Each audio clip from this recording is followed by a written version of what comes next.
ఈ 2024 ఎన్నికల్లో జరగబోతున్న ఈ యుద్ధం రెండు సిద్ధాంతాల మధ్య జరగబోతా ఉన్న యుద్ధం. ఇవి కేవలం ఎమ్మెల్యేలను, ఎంపీలను కేవలం ఎన్నుకునే ఎన్నికలు మాత్రమే కావివి. ఇవి ఇప్పటి వరకు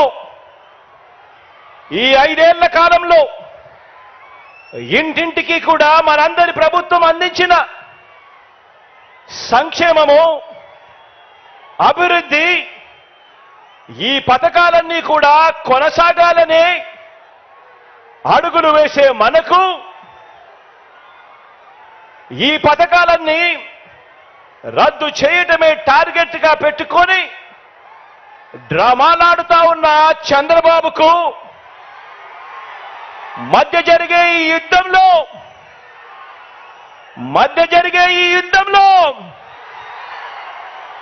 మీరు సిద్ధమేనా?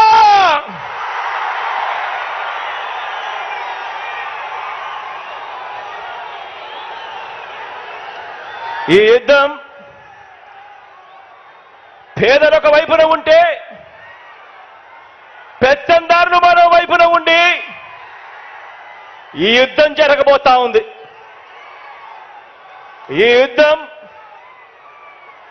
మాట ఇచ్చి నిలబెట్టుకున్న మనకు మాట తప్పడమే అలవాటుగా ఉన్న ఆ పెత్తందారులకు మధ్య జరగబోతా ఉంది ఈ యుద్ధం. ఈ యుద్ధం విశ్వసనీయతకు, వంచనకు మధ్య ఈ యుద్ధం జరగబోతా ఉంది. ఇలాంటి ఈ యుద్ధంలో పేదవాడి భవిష్యత్ కొరకు, పేదవాడి తరపున నిలబడడానికి మీరంతా కూడా సిద్ధమేనా?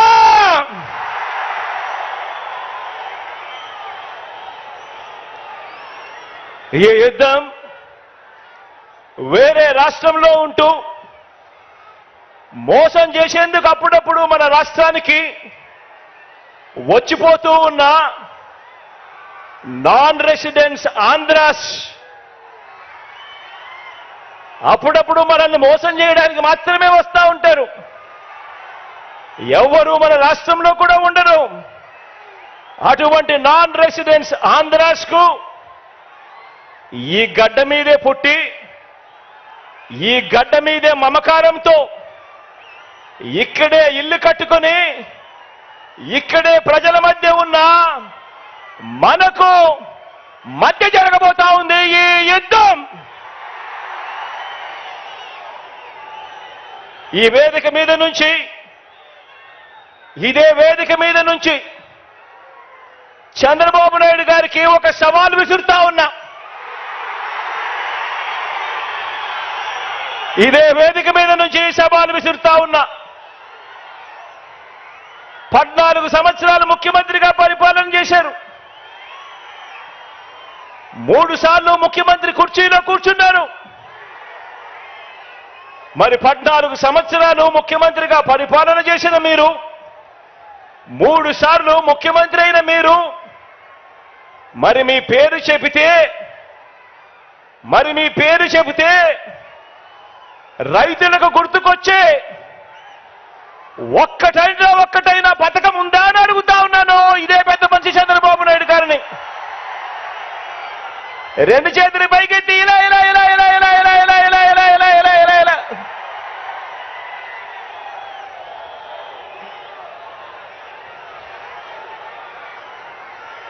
అయ్యా చంద్రబాబు, మీ పేరు చెబితే అక్క చెల్లెమ్మలకు గుర్తుకొచ్చే పథకం,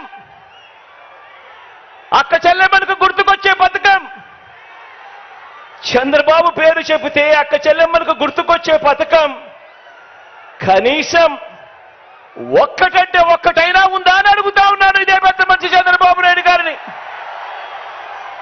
ఇలా ఇలా 2 చేతులు పైకెత్తి ఇలా ఇలా ఇలా ఇలా ఇలా ఇలా ఇలా ఇలా. చంద్రబాబు పేరు చెబితే బడికి వెళ్ళే పిల్లలకైనా కాలేజీకి వెళ్ళే పిల్లలకైనా కనీసం వారికైనా గుర్తుకొచ్చే పథకం కనీసం ఒక్కటంటే ఒక్కటైనా ఉందా అని అడుగుతా ఉన్నాను. రెండు చేతులు పైకెత్తి ఇలా ఇలా ఇలా ఇలా ఇలా ఇలా ఇలా ఇలా ఇలా.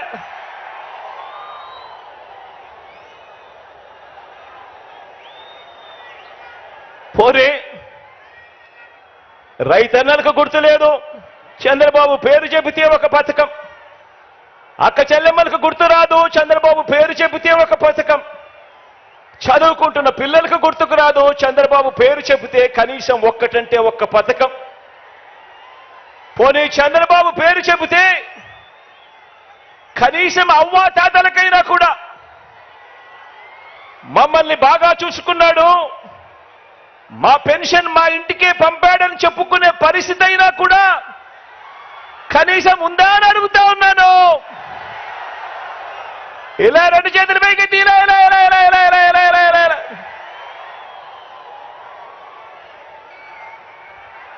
చంద్రబాబు పేరు చెబితే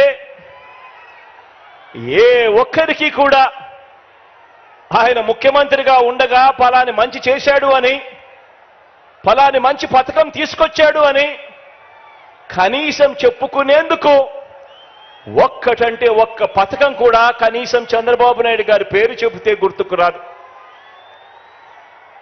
చంద్రబాబు పేరు చెబితే కనీసం ప్రజల ఆరోగ్యం కోసం మీరు చేసిన ఒక్క మంచి పనైనా ఉందా? ప్రజల ఆరోగ్యం కోసం కనీసం మీరు చేసిన ఒక్క మంచి పనైనా ఉందా? ప్రజల ఆరోగ్యం కోసం కనీసం తెచ్చిన ఒక్క స్కీమ్ అయినా ఉందా అని అడుగుతా ఉన్నాను. బాబు పేరు చెబితే రాష్ట్రంలో ఏ ఒక్క గ్రామంలో అయినా ఆ గ్రామం మధ్య నిలబడి, ఆ గ్రామానికి వెళ్ళి ఆ గ్రామం మధ్యలో నిలబడి మీరు ఏర్పాటు చేసిన పరిపాలనా వ్యవస్థ, చంద్రబాబు గారు ఏర్పాటు చేసిన పరిపాలనా వ్యవస్థ కనీసం ఒక్కటంటే ఒక్కటైనా కనిపిస్తుందా అని అడుగుతా ఉన్నా. ఆ గ్రామంలో కనీసం బాగుపడిన స్కూళ్ళైనా ఉన్నాయా అని అడుగుతా ఉన్నాను. ఆ గ్రామంలో కనీసం బాగుపడిన హాస్పిటళ్ళైనా ఉన్నాయా అని అడుగుతా ఉన్నాను.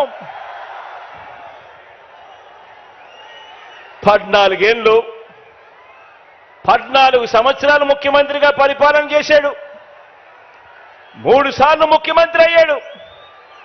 అయినా కూడా కుప్పం నుంచి ఇచ్చాపురం వరకు ఏ గ్రామంలో అయినా సరే ఎవరైనా కూడా ఆ గ్రామంలో ఆగినా ఆ గ్రామంలో అయ్యా చంద్రబాబు మీ మార్క్ ఎక్కడైనా ఉందా అని అడుగుతా ఉన్నాను. ఇదే పెద్ద మనిషిని చంద్రబాబు నాయుడు గారిని ఈ వేదికపై నుంచి. బాబు పేరు చెబితే సామాజిక న్యాయం అనే పదం, చంద్రబాబు పేరు చెబితే సామాజిక న్యాయం అనే పదం కనీసం ఏ ఒక్కరికైనా కూడా గుర్తుకు వస్తుందా అని అడుగుతా ఉన్నాను. ఈ పెద్ద మనిషి చంద్రబాబు పేరు చెబితే ప్రతి సామాజిక వర్గాన్ని కూడా ఎన్నికలప్పుడు మేనిఫెస్టోలో రంగురంగులుగా రాయడం, ఆ తర్వాత సామాజిక వర్గాలన్నింటినీ మోసం చేయడం, ఇదే ఆనవాయితీగా పెట్టుకున్నాడు ఈ పెద్ద మనిషి చంద్రబాబు నాయుడు గారు.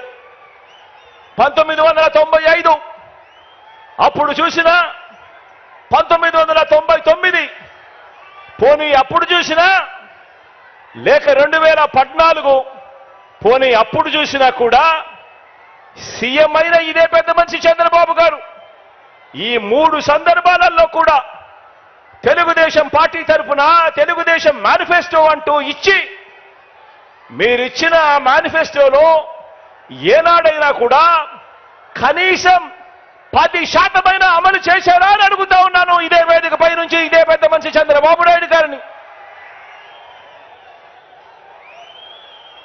గతం ప్రజలకు గుర్తుండదు అన్న నమ్మకంతో ఇప్పుడు మరోసారి అలాంటి అబద్ధాలు, అలాంటి మోసాలు, మరో మేనిఫెస్టో పట్టుకొని బంగారు కడియం ఇస్తానని ఊబులోకి దింపి మనుషులను తినేసే కథ ఆ పులి మాదిరిగా ఈరోజు ఎర చూపిస్తా ఉన్నాడు ఈ పెద్ద మనిషి చంద్రబాబు నాయుడు గారు. రంగురంగుల మేనిఫెస్టో అంటున్నాడు, 6 స్కీములు అంటాడు, ఇంకా 6 రావాల్సినవి ఉన్నాయి అని అంటాడు. రంగురంగుల మేనిఫెస్టోతో మళ్ళీ మోసం చేసేందుకు బయలుదేరాడు ఈ పెద్ద మనిషి. నిజంగా చంద్రబాబు నాయుడు గారి మనస్తత్వం ఎలాంటిది అనంటే, చేసేది ఎలాగో మోసమే కాబట్టి అబద్ధాలు చెప్పేటప్పుడు బాబు దారిద్ర్యం ఎందుకు అన్నది బాబు నైజం.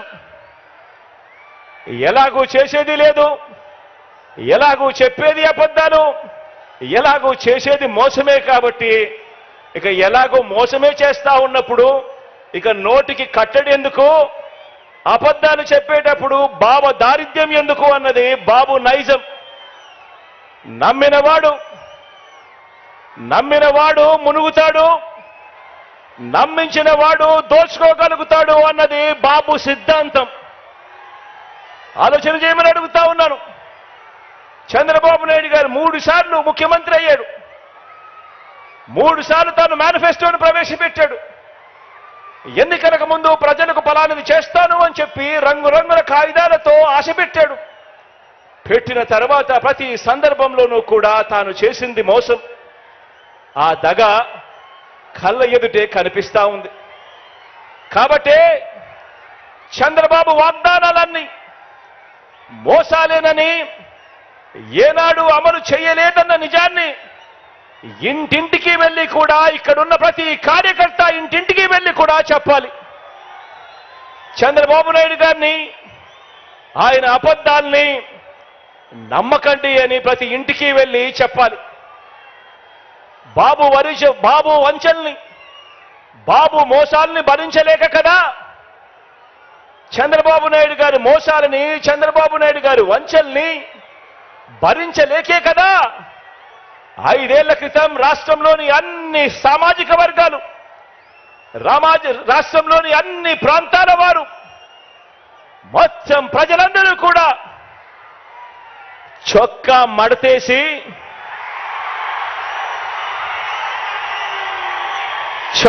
మడతేసి బాబుకున్న కుర్చీలను కూడా మడిచి చీపుళ్లతో ఊడ్చి వారి పార్టీని శాసనసభలో 102 నుంచి 23కు తగ్గించారు కదా అని అడుగుతా ఉన్నాను. అదే పని మరోసారి చేయడానికి,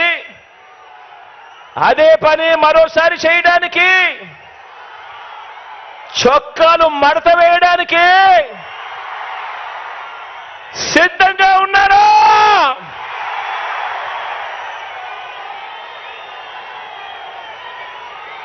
ఈ చంద్రబాబును సవాల్ చేస్తా ఉన్నాను. 14 ఏళ్ళు సీఎంగా ఉన్న మీ పేరు చెబితే ఇదే పెద్ద మనిషిని చంద్రబాబు నాయుడు గారిని ఇక్కడి నుంచి సవాలు విసిరుతా ఉన్నా. 14 సంవత్సరాలు ముఖ్యమంత్రిగా పరిపాలన చేశారు. 14 ఏళ్ళు సీఎంగా ఉన్న మీ పేరు చెబితే గుర్తుకొచ్చేది వెన్నుపోట్లు, మోసాలు తప్ప మీ పేరు చెబితే కనీసం ఒక్కటంటే ఒక్క మంచి స్కీమ్ అయినా గుర్తుకొస్తుందా అని అడుగుతా ఉన్నాను. కనీసం మీరు చేసిన ఒక్కటంటే ఒక్క మంచైనా గుర్తుకొస్తుందా అని అడుగుతా ఉన్నాను. 2 చేతులు పైకెత్తి ఇలా ఇలా ఇలా ఇలా ఇలా ఇలా ఇలా ఇలా ఇలా ఇలా ఇలా ఇలా. మరి ఈ పెద్ద మనిషి చంద్రబాబు నాయుడు గారు చేయలేని పనులన్నీ దేవుడు దయతో మనం కేవలం ఈ 57 నెలల పాలనలోనే ఎంత చిత్తశుద్ధితో, ఎంతటి మమకారంతో చేశామో ఇవాళ 4 మాటలతో వివరిస్తాను. ఆ పథకాలన్నీ ఇక మీదట కొనసాగాలంటే ప్రతి పేద కుటుంబానికి, ప్రతి రైతన్నకు, ప్రతి అక్క చెల్లెమ్మకు, ప్రతి విద్యార్థికి, ప్రతి అవ్వాతాతకు, ప్రతి సామాజిక వర్గానికి ఎంతటి అవసరమో మన పాలన ప్రజలందరికీ వివరించే బాధ్యతను మనమంతా కూడా తీసుకోవాలి. ఇంతకు ముందే నేను చెప్పాను, ఈ 57 నెలల్లో కని విని ఎరగని విధంగా విప్లవాత్మక మార్పులు తీసుకొచ్చాం. ప్రతి అక్క చెల్లెమ్మ హృదయాన్ని తట్టాం, ప్రతి రైతన్న మనసులో నిలిచాం, ప్రతి అవ్వ తాత చిక్కటి చిరునవ్వుల్లో నిలిచాం, చదువుకుంటున్న ప్రతి పిల్లాడి మనసులో గుండెలో కూడా నిలిచాం. విప్లవాత్మక మార్పులు తీసుకొచ్చి అడుగులు వేశాం. ఈ విప్లవాత్మక అడుగులు ఇంకా కొనసాగాల్సిన అవసరం ఎంత ముఖ్యమో, ఎంత అవసరమో ప్రతి ఇంట్లో ఉన్న ప్రతి అక్కకు చెప్పాలి, ప్రతి చెల్లెమ్మకు చెప్పాలి, ప్రతి ఇంట్లో ఉన్న ప్రతి అన్నకు తమ్ముడికి చెప్పాలి, ప్రతి రైతన్నకు చెప్పాలి, ప్రతి అవ్వ ప్రతి తాతకు కూడా మనమంతా కూడా తీసుకొని పోయి చెప్పాలి. ఈ పథకాలను అందుకున్న ప్రతి ఒక్క కుటుంబం మనకొక స్టార్ క్యాంపెయినర్గా వారందరూ కూడా ఇంట్లో నుంచి బయటికి రావాల్సిన అవసరం ఉంది అని చెప్పి ఆ అవసరాన్ని వైఎస్ఆర్సీపీలో ఉన్న ప్రతి కార్యకర్త, ప్రతి నాయకుడు, ప్రతి వాలంటీర్ ఇంటింటికి వెళ్ళి ప్రతి ఒక్కరికి కూడా వివరించాలి. వారిని పోలింగ్ కేంద్రానికి తీసుకొచ్చి ఫ్యాన్ గుర్తు మీద ఓటు వేయించాల్సిన అవసరం గురించి ఆ ప్రతి ఇంట్లో కూడా చెప్పాల్సిన అవసరం ఉంది. మనం చేసినవి చెప్పాలి, వాటి కొనసాగింపు ఎంత అవసరమో ప్రతి ఇంట్లో కూడా వెళ్ళి చెప్పాలి. ఈరోజు నేను చెప్తా ఉన్న ప్రతి మాట కూడా జాగ్రత్తగా ఆలోచన చేసి వినమని చెప్పి కోరుతా ఉన్నాను మీ అందరితో కూడా.